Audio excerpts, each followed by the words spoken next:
प्रेम करायची इतकी हौस असेल ना तर लग्न करायचं मग. राधाचं लग्न त्याच मुलाशी होईल ज्याला मी निवडीन आणि त्याआधी जावई बापू या घरात परत आलेले असतील. तुम्ही दोघेही माझ्या शब्दाबाहेर गेलात. खास करून अनामिका तू जर पुन्हा त्या लफंग्याबरोबर मला फिरताना दिसलीस ना तर तिला मारलं ना त्याच्यापेक्षा चौपट शक्तीने मी तुझ्या गालावर वळ उठवायला कमी करणार नाही सांगून ठेवते.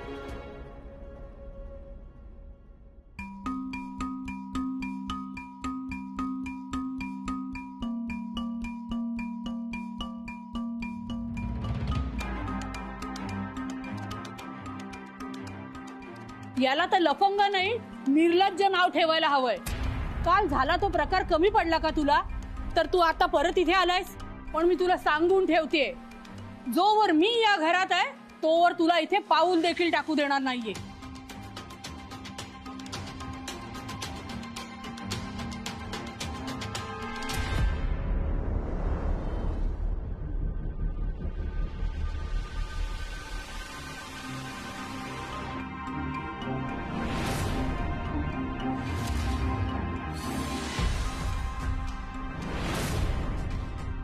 त्या दिवशी मंदिरामध्ये तुम्ही माझा अपमान केला.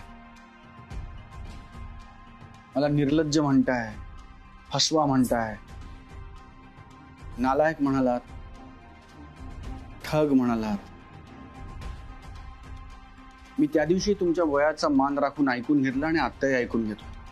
पण माझ्या मावशीला वाटेल ते का बोललात तुम्ही? वा रे वा, माझ्या घरात येऊन तू माझ्यावरच आवाज चढवतोस. माझ्या मावशीला त्रास होईल असं जर का कोणी वागलं तर मी त्या माणसाला जाब विचारणार. तुझ्या मावशीने माझ्या नातीला तिच्या वाड्यात लपवून ठेवलं. तिची माझी भेट होणार नाही याची सोय केली आणि तरीही मी तिला बोलायचं सुद्धा नाही. राधा स्वतःच्या मर्जीने वाड्यात आली होती. माझ्या मावशीने तिला तुम्हाला भेटायला कोणतीही बंदी केलेली नाही. राधा तुम्हाला का भेटू शकली नाही याचं उत्तर तुम्ही माझ्या मावशीला विचारू नका. तो तुमचा आपापसातला प्रश्न आहे. सगळंच आमचं आपापसातलं आहे रे. पण जिथे जिथे अडचण येते तिथे तिथे तू किंवा तुझं कुटुंब असतंच. ते कसं? राधा नेमकी तुझ्या मावशीच्याच वाड्यात कशी काय सापडली? या प्रश्नाचं उत्तर आहे ना तुम्ही राधाला विचारा. अगं बाई, तू उलटच बोलतोस हे मी विसरूनच गेले होते. आता कळलं तुला तुझ्या मावशीला का बोलले ते? तुझ्या आई वडिलांनंतर तिने लहानाचं मोठं केलं म्हणे तुला. मोठ्यांचा आदर करणं हे तुमच्या संस्कारांच्या व्याख्येत येत नाही वाटतं. निश्चितपणे येतं. म्हणूनच मी तक्रार घेऊन तुमच्या दारात उभा असलो काकू तरीही संयमाने तुमच्याशी बोलतोय. माझ्या मावशीने आजपर्यंत कोणाच्या दारात जाऊन कधी स्वतःचा आवाज चढवला नाही का कधी कोणाचा अपमान केला नाही. समोरच्यावर प्रेम करताना कधी पुढे मागे बघितलं नाही माझ्या मावशीने. त्यामुळे तिला त्रास होईल असं जर का कोणी वागत असेल तर मी ते ऐकून घेणार नाही. आणि काय ग अनामिका, हा मुलगा माझ्याकडे तुझा हात मागण्यासाठी येणार होता ना? हा मुलगा जर असंच बोलत राहिला तर ह्याला दारात तरी उभा करीन का मी? आणि काय रे, तू जर अनामिकाच्या आईशी असंच बोलत राहिलास तर ही तरी बोलेल का तुझ्याशी?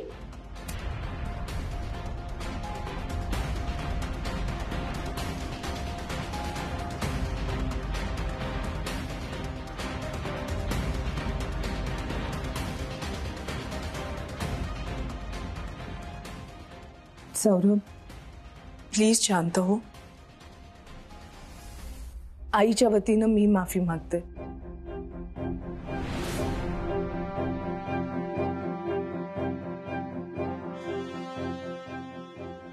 अनामिका, हा माणूस तुझ्या आईचा सरळ सरळ अपमान करतोय आणि तू त्याची माफी मागतेस?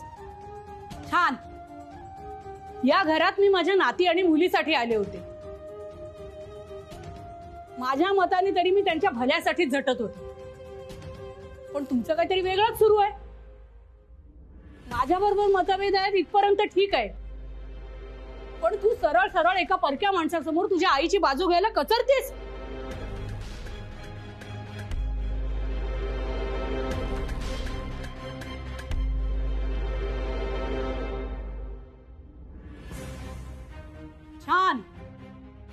उत्तम.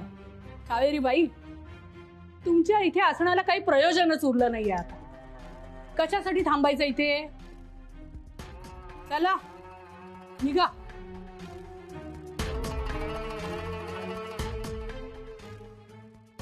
तू जा घरी सौरभ. माई मावशीला बघ.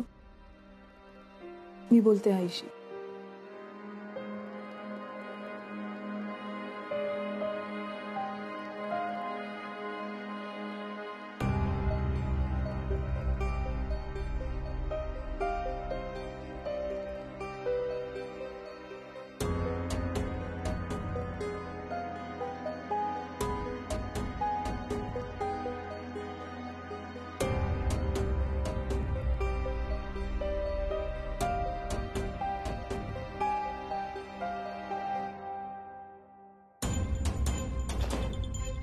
मोठ्या माणसांचा आदर नाही, भल्यापुऱ्याची जाण नाही, वागा बोलायची रीत नाही.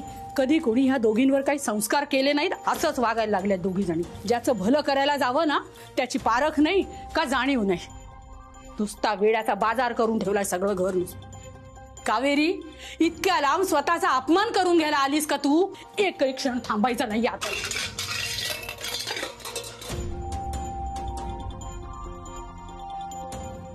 आई प्लीज नको जाऊस ना. आपली गरज नसताना कुठेही जास्त काळ थांबू नये. त्यामुळे हसं होतं माणसाचं. आपण बोलूया ना. मला माहितीये की आपल्यात मतभेद आहेत, पण म्हणून तू अशी तडकाफडकी निघून गेलेली मला नाही सहन होणार. आपण बोलूया ना. बोलून प्रश्न सुटतील. एकदा माझं बोलणं ऐकून तर घे. छे ग बाई, तुझे घाणेरडे विचार, तुझ्या ओंगळ कल्पना ऐकायची या कावेरीची ताकद उरलेली नाही. या घराचा अक्षरशः उकिरडा करून ठेवलाय तुम्ही. कोण इथे येतो काय, जातो काय, राहतो काय. रामा रामा रामा, अजिबात बघवायचं नाही मला आता हे.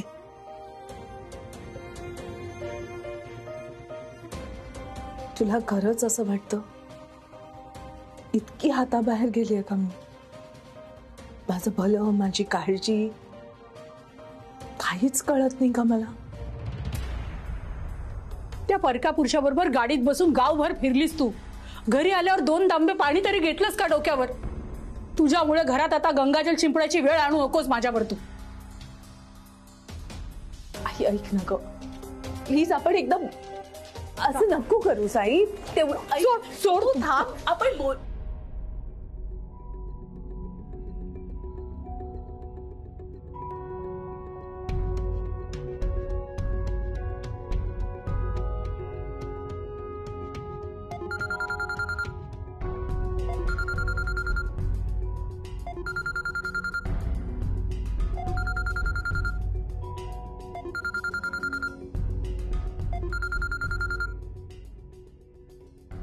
अरे यार, फोन का नहीं उचलत है फालतू? ओ आंटी, थोड़ा धीरे बोलो ना. केवढा ओरडताय? आई प्लीज. अगं असं नको न करूस. अगं आई आणि मुलीच्यात मतभेद होत नाहीत का? भांडणं होत नाहीत का? आपल्यातही आहेत मतभेद. पण म्हणून तू अशी तडकाफडकी गेलेली मला नाही सहन होणार. हो, पण त्या परक्या पुरुषाने तुझ्या आईचा अपमान केलेला बरा सहन झाला तुला. तेव्हा मानाचा प्रश्नच नव्हता. अगं मला पटलं त्याचं म्हणणं. तू त्याच्या घरी जाऊन त्याच्या मावशीला काही बोललीस, त्याला कसं पचेल ते आई? वा वा वा, म्हणजे आता त्याच्या बरोबर तुला त्याच्या मावशीची पण काळजी वाटायला लागली की? तुझीही वाटते. प्लीज नको जाऊस. खरंच वाटतंय तुला मी थांबावं? हो ठीक आहे, थांबेन मी, पण एका अटीवर. तुला माझ्या प्रश्नाचं उत्तर द्यावं लागेल. कुठला प्रश्न? तो की ही आई? आई अगं, तो लफंगा पुरुष का ही जन्मदात्री आई? तू माझं म्हणणं नीट ऐकून घेणार असशील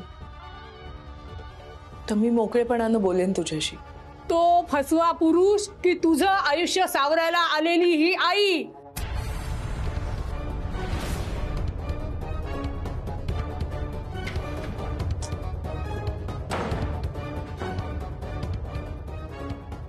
राधा,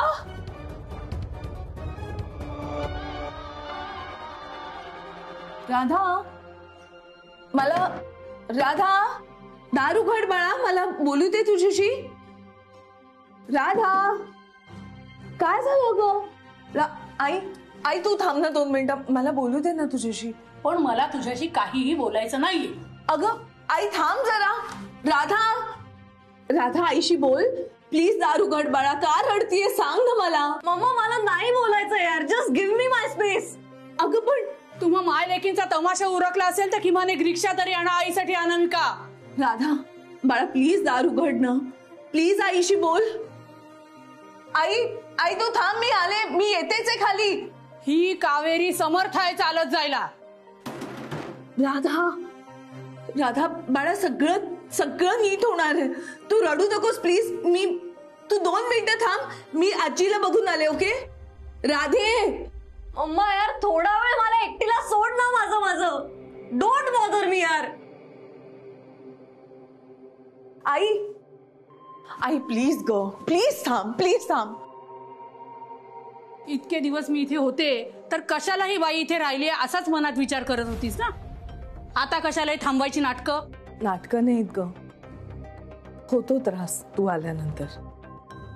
तुझ्या वागण्याचा होतो, तुझ्या जुन्या विचारांचा होतो, तुझ्या अरेरावीचा होतो. नाही म्हणत नाही मी, पण आता आपण आहोत तशा आहोत ना ग. त्रागा करून एकमेकींना सोडून देणं हा त्यावरचा उपाय नाहीये. आता जमेल तसं एकमेकींबरोबर जमवून घेणं इतकंच आहे ना आपल्या हातात. तुझ्या हातात ना माझी शिकवण उरली आहे ना तुझी मुलगी. प्रेम करतायत, खोलीची दारं आपटून रडतायत. बाई बाई बाई, चांगलं कामाला जुंपलं पाहिजे राधाला, म्हणजे ही असली थेरं करायचं त्राणच उरणार नाही अंगात. बघ तुला दिसतंय ना तिला आपली गरज आहे, मग अशी डोक्यात राग घालून का निघून जातेस. थांब ना ग प्लीज, प्लीज थांब. आता हा जो सूर लावलायस ना कळकळीचा, तोच उद्या लक्षात ठेव, म्हणजे झालं. म्हणजे तू थांबतीयस ना. हो, कारण मी गेले तर राधाला अंजारत गोंजारत बसशील. लाड कधी करायचे हे सुद्धा आईला कळायला हवं. तिला आता आपली नाही 2 दणक्यांची आणि 4 अकलेच्या गोष्टी ऐकवण्याची गरज आहे.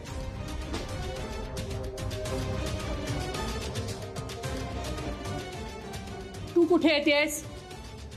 थांब इथेच. टिपं घालणारी आई नकोय मला तिथे.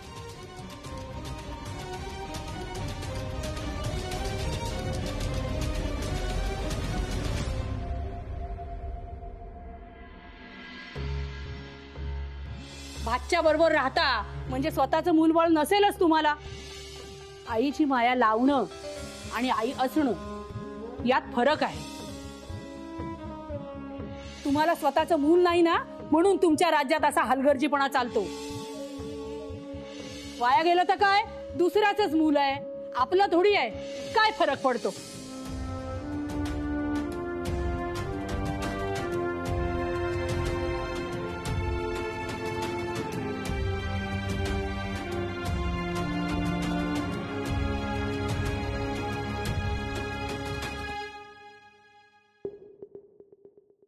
बस मी जेवायला वाटते.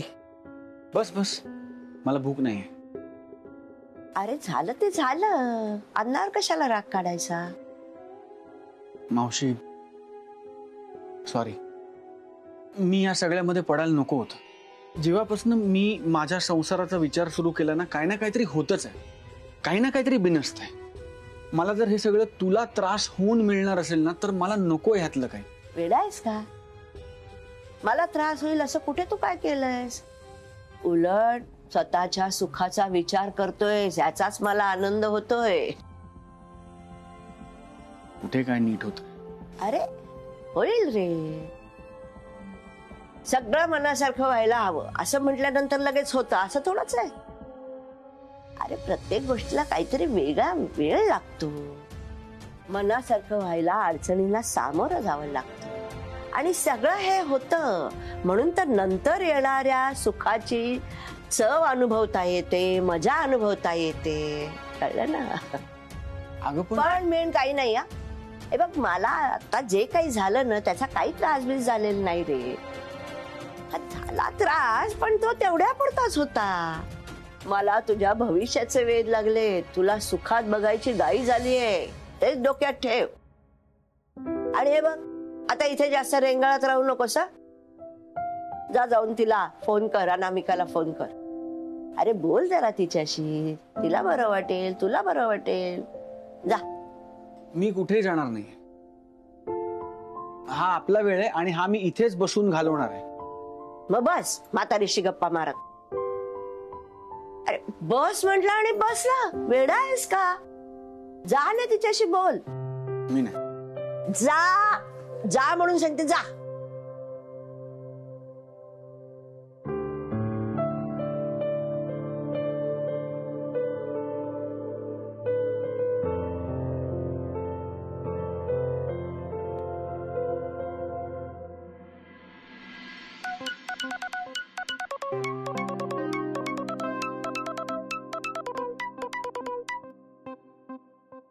बोल.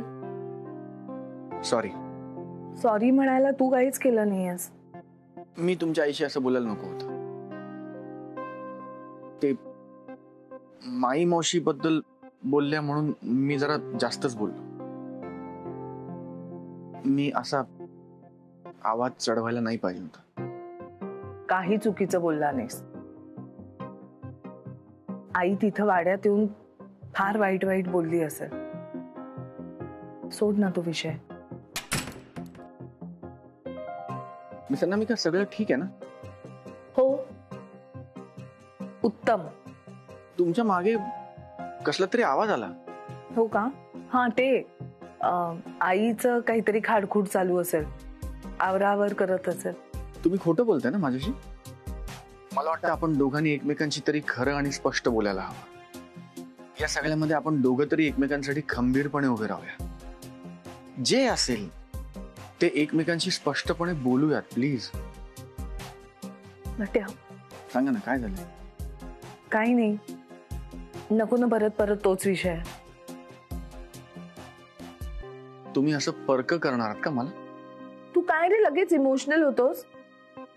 एवढं काही नाहीये, सांगेन नंतर.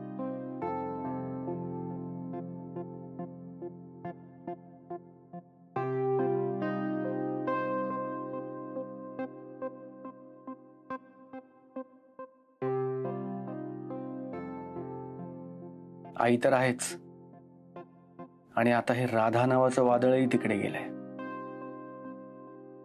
मिस अनामिका, काय काय चाललं असेल तुमच्याकडे आता कोण जाणे. यार,